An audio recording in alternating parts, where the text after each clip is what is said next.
Excellent. Excellent. Hi, everybody. Tuesday. Happy Tuesday. Yes, we had our trip, and we agreed that Monday maybe might not be the best idea. But also, of course, the White House was very busy yesterday. Very busy day for the country and for the world. Andrea Mitchell, nice to see you again here. Matt Lee, not so much, but there you go. No, what can I say? No, you haven't. And many of you, the benefit of being in the bullpen is that you got a very brief visit from the Secretary of State, because Matt Lee encountered him somewhere in the hallway. Right and you invited him into the bullpen, and of course, yes, that's right, male privilege right there. Invited him into, because he knows the bullpen from the airplane. The Secretary of State likes talking with you, which is very apparent. To my chagrin, sometimes 30 minutes on the record, it makes a person like me very nervous. But so he sees this, and he thinks, oh, this must be my friend. And so he follows him into the room with the bullpen. But I hope you enjoyed that. We're going to do more, hopefully more of that. And welcome aboard, everyone. Again, thank you very much for being here. So I do have a couple announcements for you today. Since my last briefing, Secretary Rubio traveled to Brussels to attend the NATO Foreign Ministers Conference. During the conference, he had important conversations with our NATO allies about increasing defense spending. Indeed, President Trump deserves credit for completely changing the conversation on NATO defense, and we have a secretary who knows how to have that conversation. Since the November election, 4 NATO allies have publicly announced that they support President Trump's call for allies to increase their defense spending to 5% of GDP. This is Estonia, Latvia, Lithuania, and Poland. Another 10 allies have announced additional increases to their defense spending since President Trump took office in January. In the words of Secretary Rubio, we want NATO to be stronger. We want NATO to be more viable. And the only way NATO can get stronger and more viable is if our partners, the nation states that comprise this important alliance, have more capability. While in Brussels, Secretary Rubio also met with our Indo-Pacific partners about the threats the Chinese Communist Party poses to our security and prosperity. The region needs to be free from China's coercive and unfair trade policies.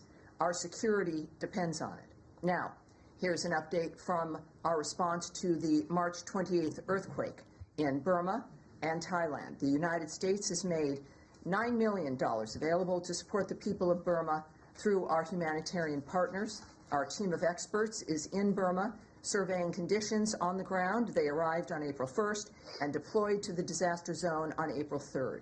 Our humanitarian response team helps ensure that support is directed to the most affected communities with the greatest needs. We are working with partner countries as well as international and local partner organizations to maximize efficiency and effectiveness. As the response shifts from rescue to emergency relief, the United States has support in place to help with emergency shelter, food, medical support, health access to clean water, and sanitation.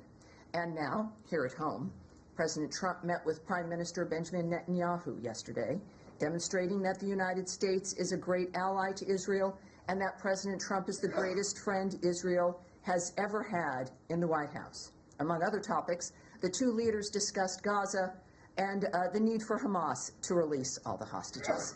In this effort, we are guided by 2 principles. We stand with Israel and we stand for peace. Also at this meeting with Prime Minister Netanyahu, President Trump reaffirmed that Iran can never obtain a nuclear weapon. As the president announced, we are engaging in diplomacy right now to solve this matter. In the words of President Trump yesterday, doing a deal would be preferable to doing the obvious. And that is my announcements. Thank you. And it's great to see all of you here. We will begin, I don't know if it'll ever change, it may someday, to Matt Lee. All right. Thank you, Tammy. I got a couple that are extremely brief. One, can you confirm that the 3 Americans who were convicted in Congo in this coup have been repatriated? The Congolese say they're back, and just wanting to know if you are able to say that they are back here. I can tell you something about that. Okay. We have, of course, as you know, as I like to remind people, though, watching all around the world, the Department has no higher priority than the safety and security of U.S. citizens overseas.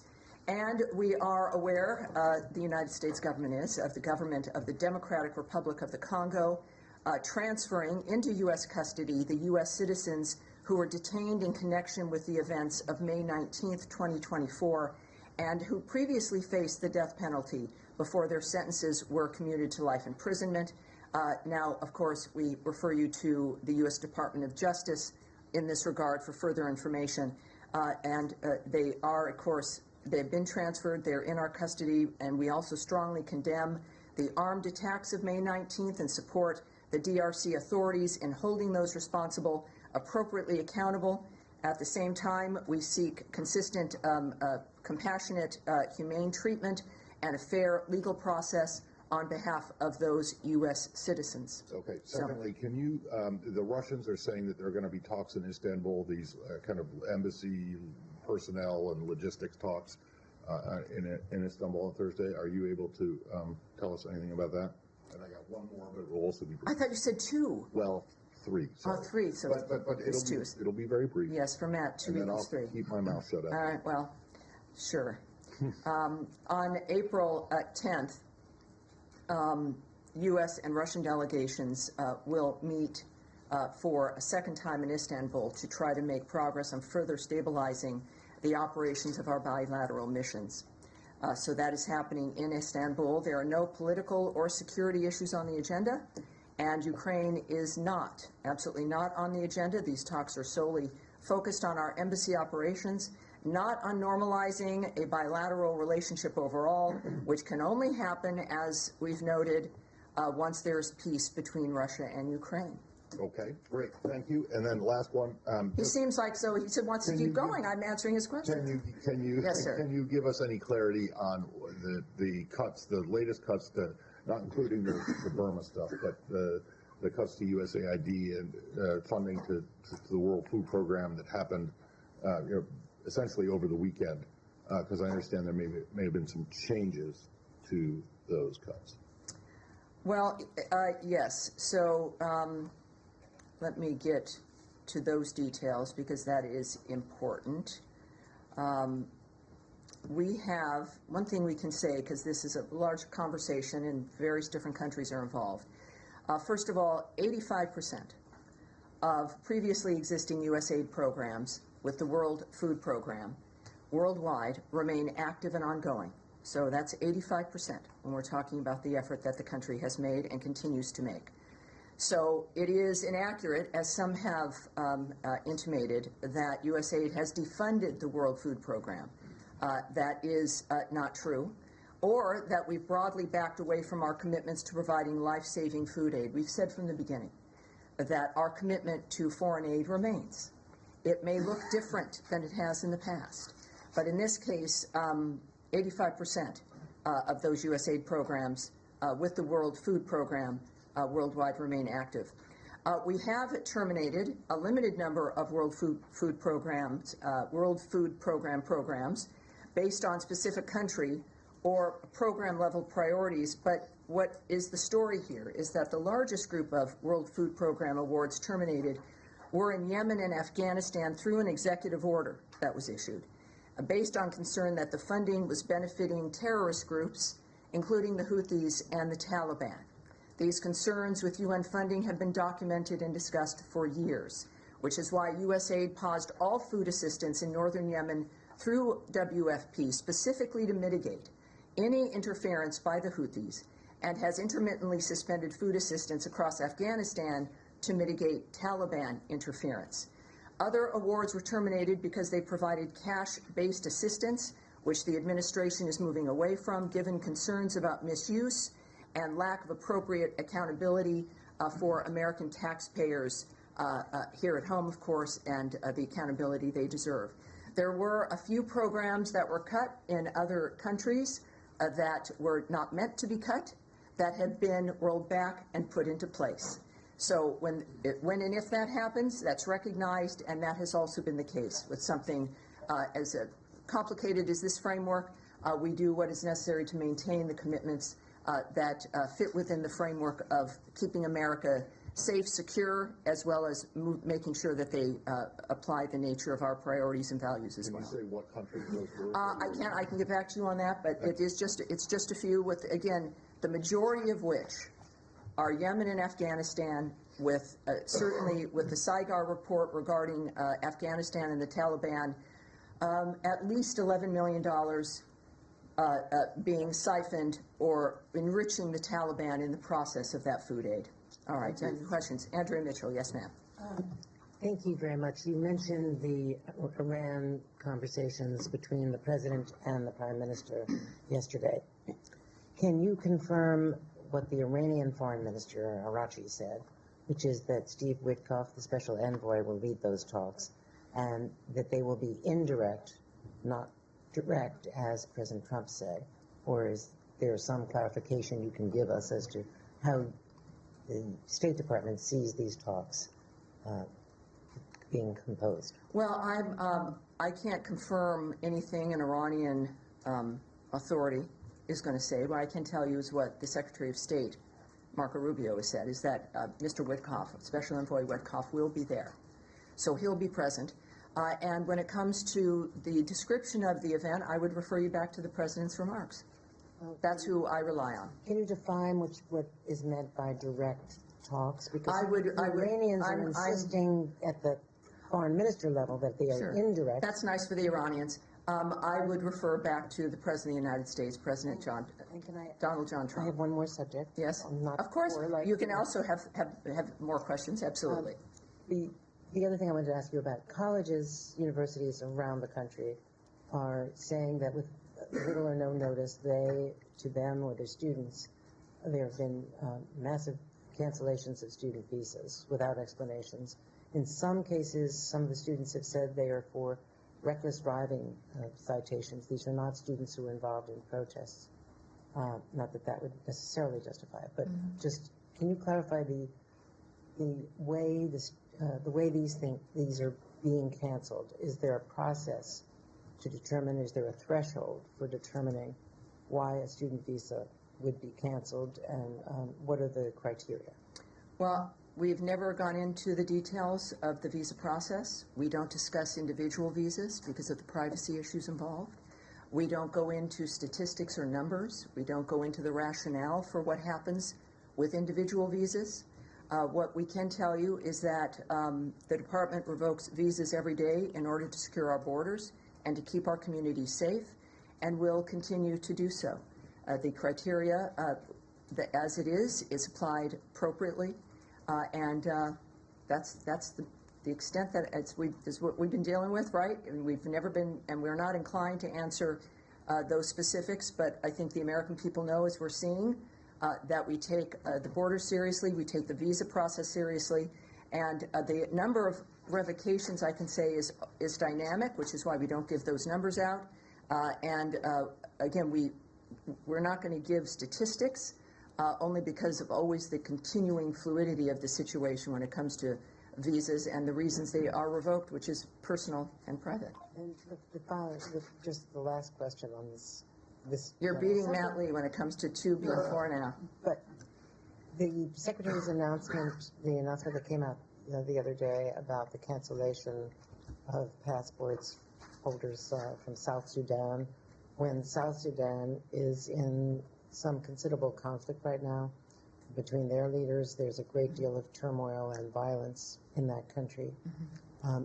What is the reason, more broadly, not individual reasons, for canceling visas to passport holders from South Sudan when there is so much danger for anybody going back? I have a few things for you on that. So enforcing our immigration laws is critically important to the national security and public safety of the United States.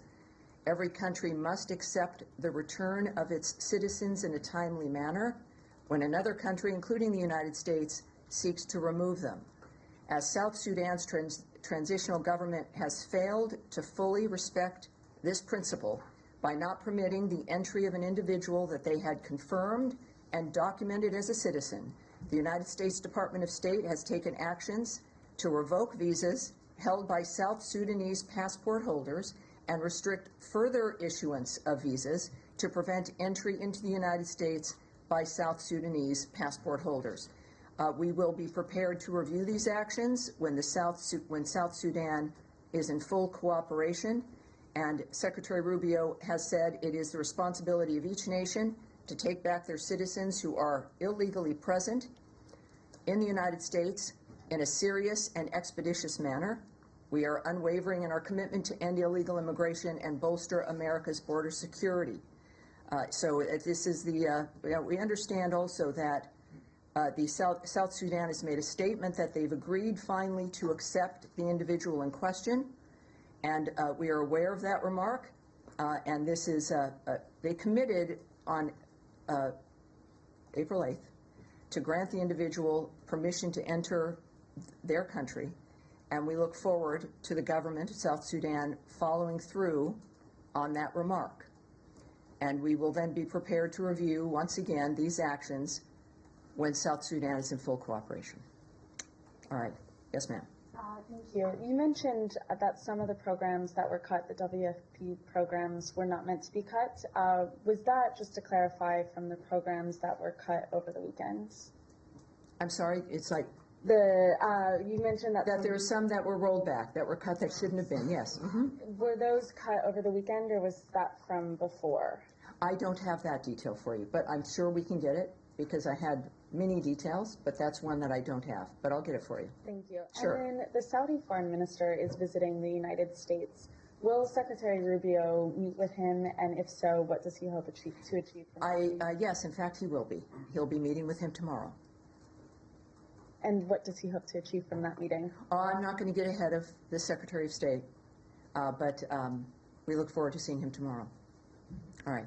Yes. Hi. Getting back to Iran, part of the reason that the administration cited in 2018, the first Trump administration, from withdrawing from the Iran nuclear deal is that it wasn't comprehensive enough. It didn't cover militias. It didn't cover the missile program and a bunch of other Iran's activities. Is the expectation that this new agreement would have to cover that? Well, this is a meeting that's happening, right, on Saturday. There's a meeting. There's no negotiations, right? This is a dynamic where the president has made very clear, and certainly the secretary has made very clear, that Iran will never have a nuclear weapon. It's just that I think is the focus right now, the nature of what's happened, and Iran's current situation. I think the president's remarks yesterday speak for themselves. That and he's committed to diplomacy. He's spoken about wanting to have a deal with Iran to get this done, and now it's up to Iran. And if they don't want to, it will be very, very bad for them. So those are the two, I think, clear options here. This is an initial sort of feel out as to whether to progress. I think it's touching base. Yes, indeed. Again, it's not a negotiation; it's a meeting, and that's what the commitment is. And finally, you mentioned that Steve Witkoff is going. Is he leading the delegation? I can't speak to that, but he will be there. Yes, sir. Thanks. Can I just follow up from Rich? We're saying it's a meeting rather than a negotiation. Correct. The Iranian government has said that it's a matter of they want sanctions relief. Is that something that the United States is prepared to discuss either at this meeting or? Well, again, I'm not going to get ahead of any kind of conversation or process, diplomatic considerations. Certainly, I can't get ahead of a negotiation because this isn't one. So that's not something I can speak to. In terms of the goal, I know that you said that not prohibiting Iran from having a nuclear weapon, but in terms of how that's achieved, I mean, there's been some talk in the administration. Is this complete dismantlement of the nuclear program, or is it just verification that's not going to go for nuclear for military ends? Is there an end goal that the administration has when it comes to whether it's complete dismantlement? I can't speak to their considerations, the contemplations they have, the discussions they have.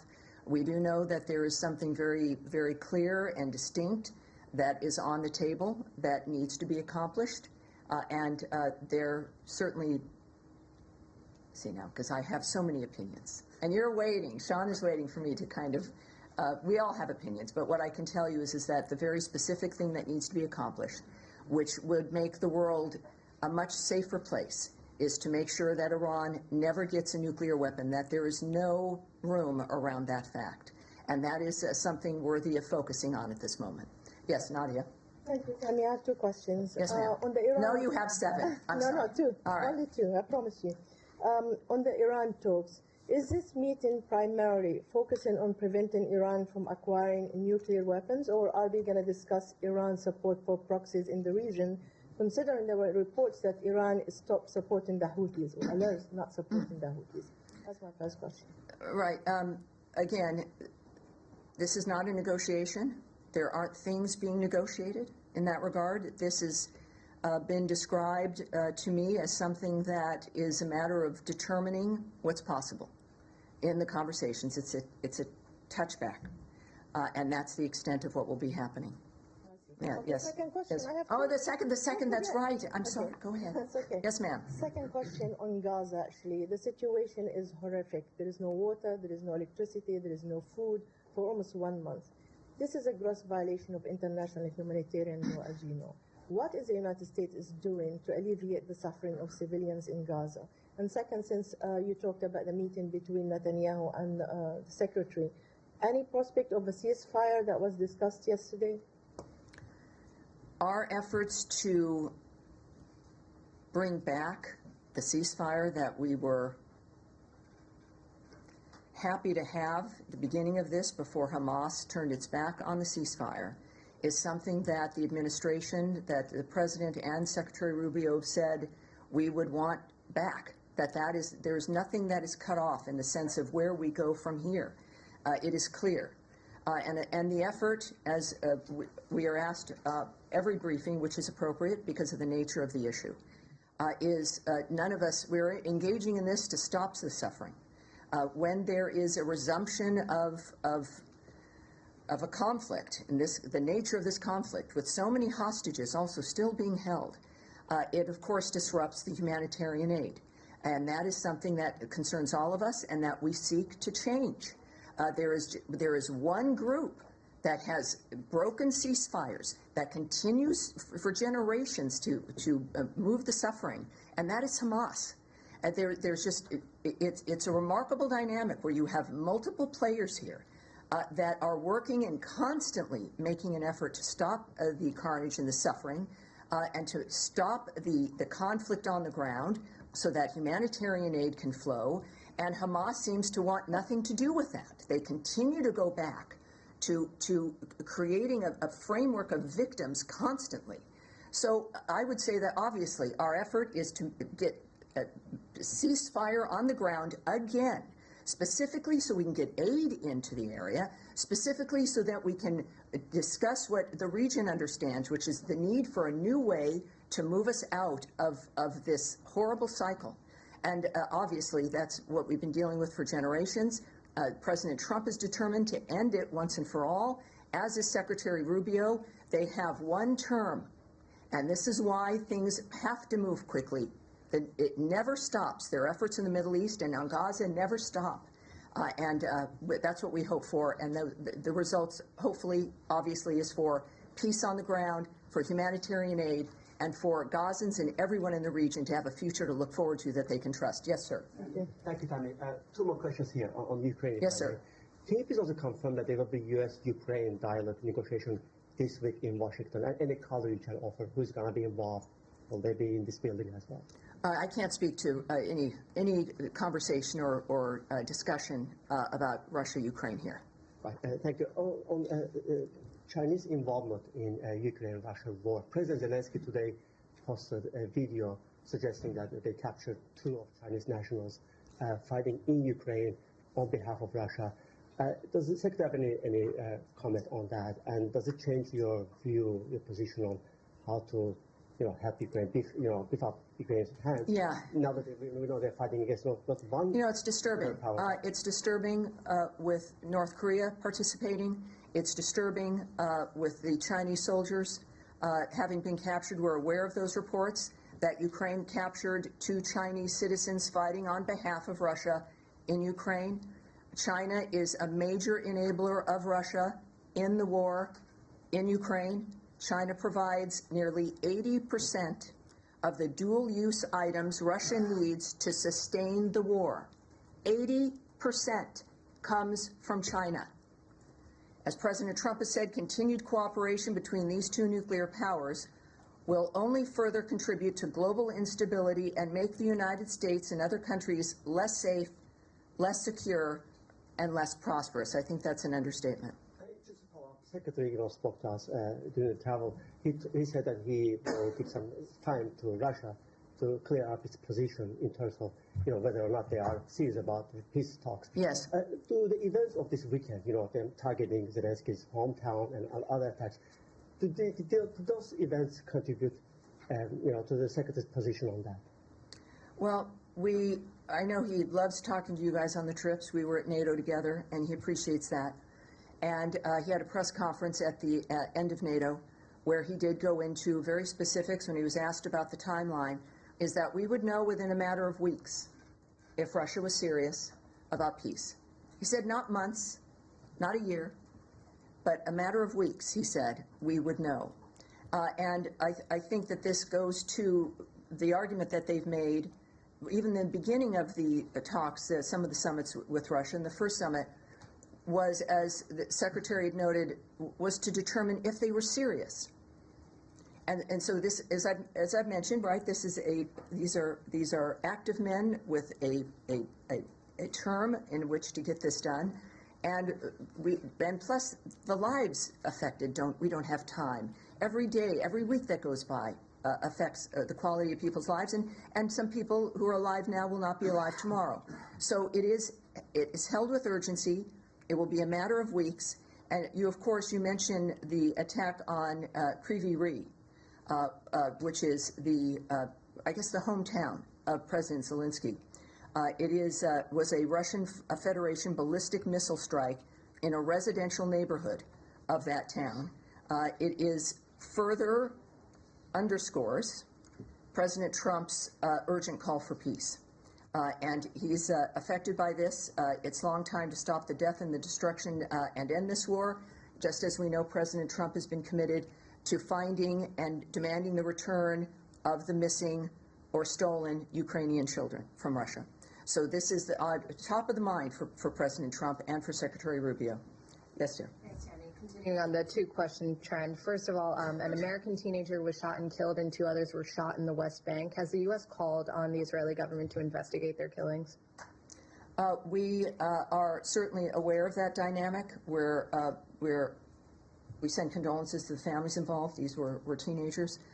There is an investigation that is going on. We are aware of the reports from the IDF that this was a counterterrorism act. We need to learn more about the nature of what happened on the ground, but we're aware of that, yes. And then on the contract terminations this weekend, who signed off on those? Was it the Secretary? I'm sorry, the contract? On the foreign aid contract. Oh, the foreign aid, terminations. yes. Is the Secretary himself still canceling those contracts, or has that been delegated elsewhere?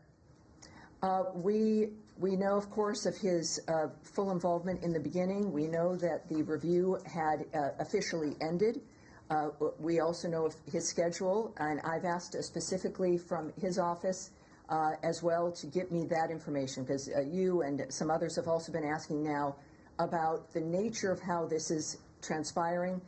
My goal is to get a fuller view now that that review has ended, and that we have bureaus here addressing issues regarding foreign aid, et cetera.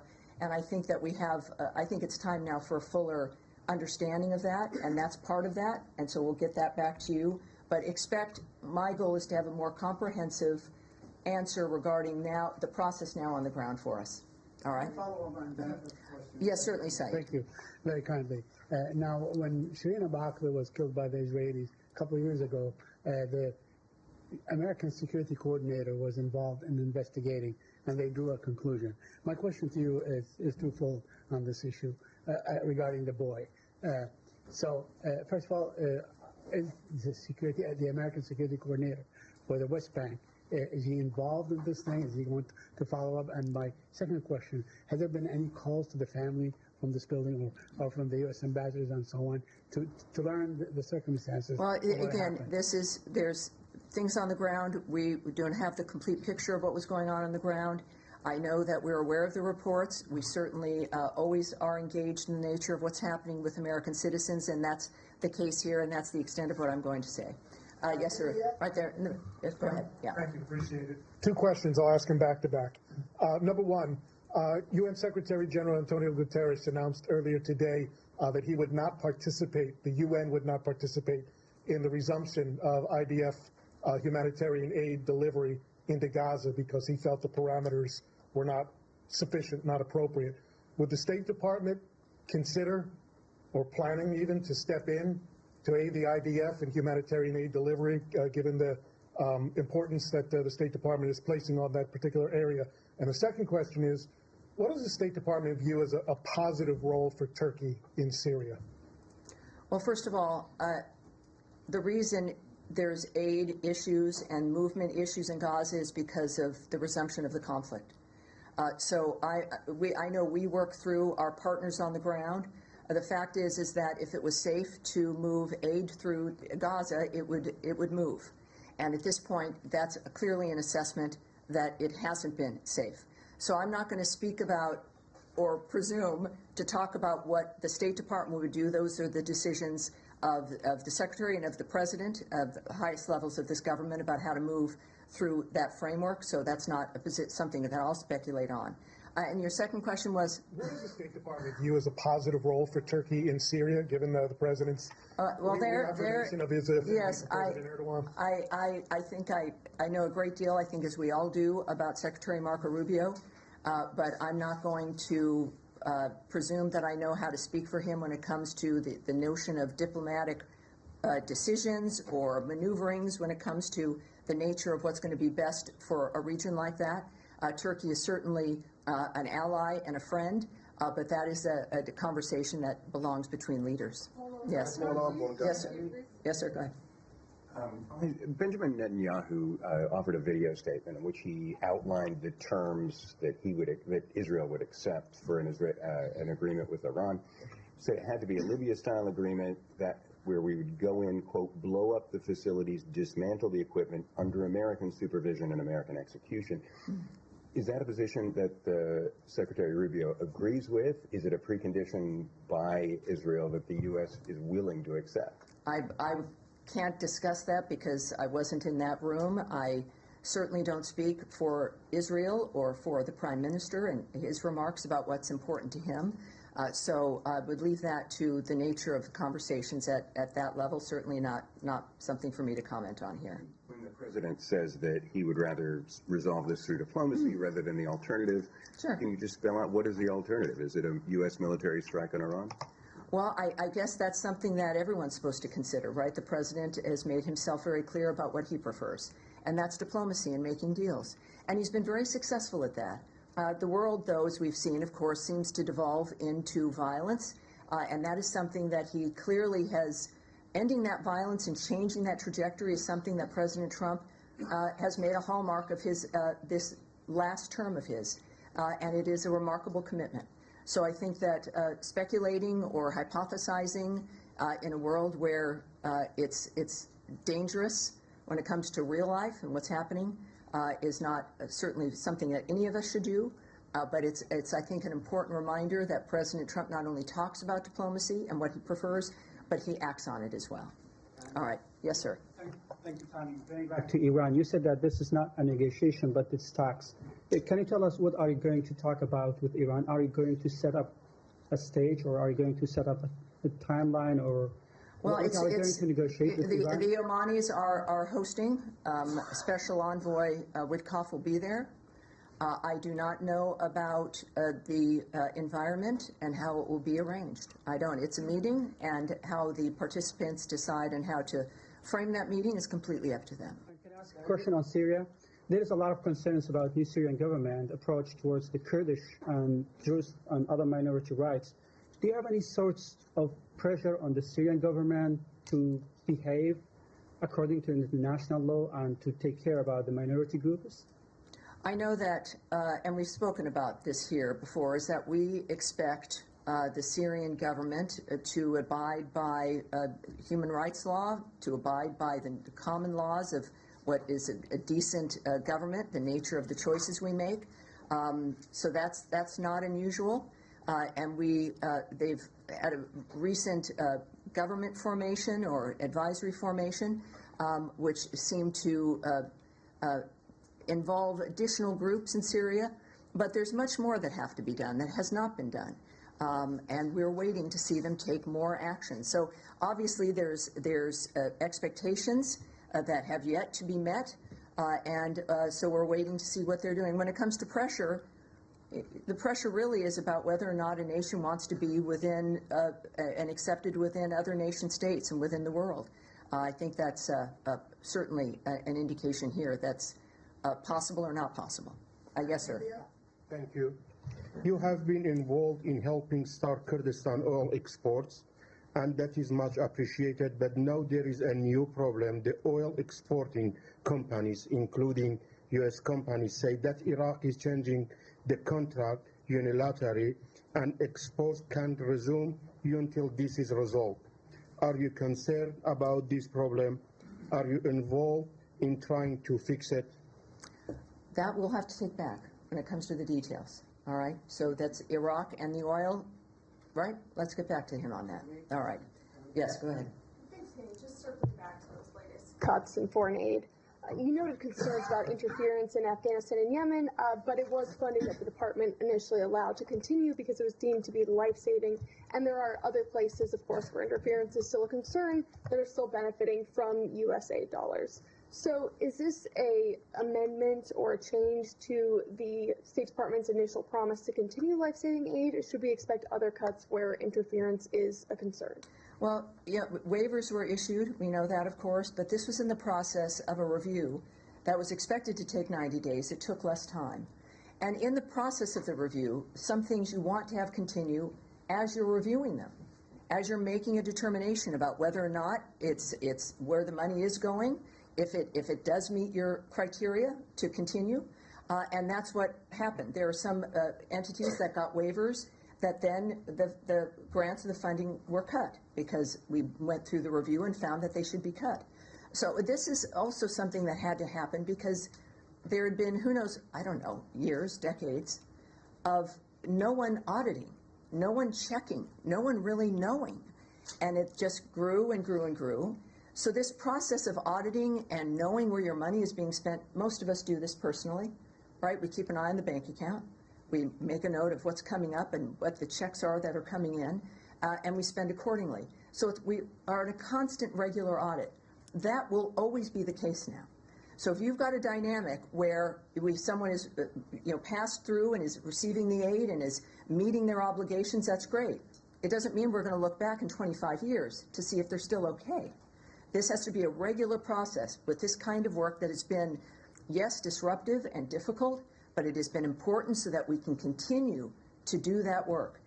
So I hope that answers your question because, yes, there's aid that is going on now has received waivers. Some of it over time, it may be increased, it may be cut. It depends on the goals of the United States, our foreign policy goals, and the nature of how our money is being spent on the ground. All the way in the back, sir, white shirt with a little blue tie there. Thank you, Tammy. I would like to know, Colombia has been at the center of diplomatic tension with the United States. At the beginning of this administration, we saw President Petro saying that he wasn't going to accept these deportation flights, and then he changed his mind, as President Trump said, in 13 minutes.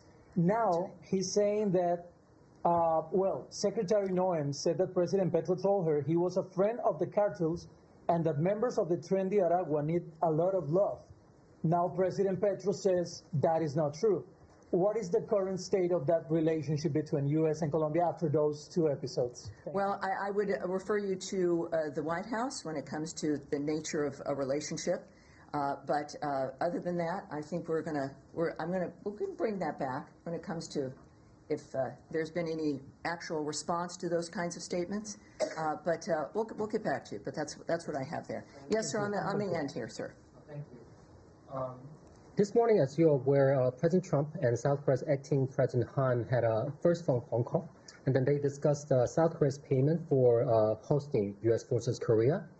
And so do you see any possibility that the State Department somehow engaged in a renegotiation of the co-sharing deal that was actually signed last year? That was my first question. Well, let me answer that because it'll be a short answer, so I can't answer that, right? So I won't be discussing the nature of diplomatic conversations or anything of that nature, or what choices we might make, either as certainly as a government, but certainly not as the State Department. Second question? The second question is, South Korea, as you're aware, still facing a period of leadership vacuum after President Yoon's removed from office. So do you think that that period of a leadership vacuum will have some negative impact on the alliance between South Korea and the United States?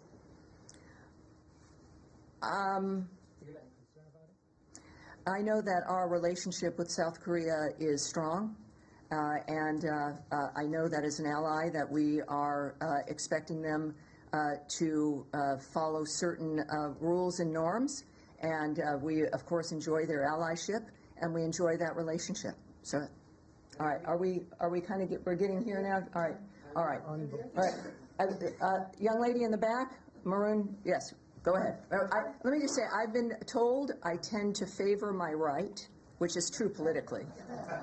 I can't deny that. So my goal, I've been trying to think, and I'm left-handed, funny enough, not that you could tell, trying to move to this degree. But then also, I know you're in the back, but you're in this room, and straight down here, I got you earlier, and yes. Can you confirm that, as the President said, these talks, Iran talks, are direct? Because we heard from Iranian side immediately after that they are indirect. Do you find that concerning? You're copying Andrea Mitchell. Well, I will, again, refer you simply back to the President's remarks, and that is my North Stars, President Donald Trump, not Iranian officials. All right. And that's going to be it today. Thank you, everybody. I'll see you on Thursday. We'll see you again on Thursday this week. Thank you very much.